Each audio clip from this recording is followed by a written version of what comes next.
Walang bagyo pero walang tigil ang pag-ulan sa Pulangi sa Albay dulot ng low pressure area o namumuong sama ng panahon. 13 barangay sa Pulangi binaha. Nakatutok doon live si JP Soriano. JP.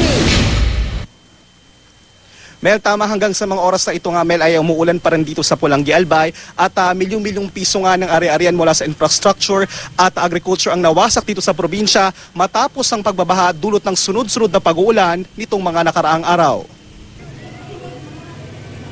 Ito ang cellphone video na kuha ng isang residente ng barangay Obaliw, Pulangi, Albay sa kasagsagan ng ulan kahapon.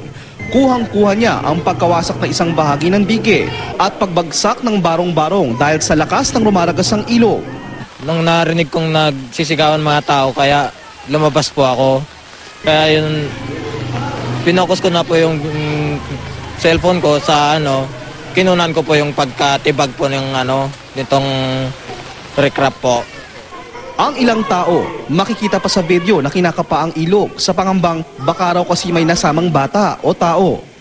Ang dike at barong-barong na nakunang nawasak ay ang bahay ni Brian Ocampo. Kwento ni Brian, biglaan daw ang pagragasa ng ilog at pagtaas ng tubig. Muntik na nga raw siyang naanod at namatay. Muntik na po makasama kung di ako nasigawan ni kapitbahay kong si Gina. Buti lang po, nasigawan ako Brian, umangat yung riprap. Talumbo ako, ito nga nasugatan ako. Sa kabuuan, 13 barangay sa Pulangi ang naapektuhan ng pagbabaha. Umabot sa 50 million pesos ang halaga ng ari-arian ng nasira sa bayan gaya ng mga diking ito. Ang problema po namin, magmula pa po nung linggo, hindi kami nakakabalik doon dahil walang daanan. Hanggang ngayon, dito lang ho kami nakikituloy. Wala rin hong kasiguruhan dito. Hanggang nitong hapon, masama pa rin ang lagay ng panahon. Rumaragasa pa rin ang ilog at nagbabadyang mawasak muli ang ilang bato. Kaya ang ilang residenteng malapit sa ilog, binabantayan ang posibleng pagtaas nito. Nasa heightened alert na rin ang buong bayan at sinuspindi na rin ang klase sa lahat ng antas sa Pulangi. Gaya ng public elementary school ng bayan na nagmistulang ilog na dahil sa baha. Sa barangay Balangibang, nakalubog na sa tubig baha ang mga palayan. Aabot daw sa 3 milyong piso ang halaga ng agrikultura ang nasira.